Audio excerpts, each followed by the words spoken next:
अब अहिले हेर्नुस् न त्यो के अरे उसमा चाहिँ नि एयरपोर्टको धन्दा कस्ता कस्ता हुँदो रहेछ। धेरैको योजना साथमा त्यो भ्रष्टाचारको धन्दा चलिरहेको छ। अब एउटालाई बलिको बोको बनाएर अरू चोखिन खोज्दैछ। यस्ता खालका कुराहरू भइरहेका छन्।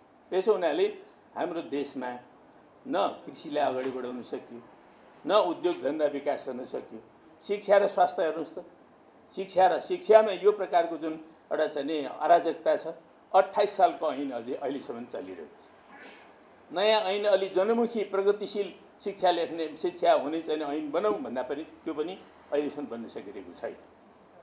त्यसैमा सङ्कट छ, कस्तो बनाऊ।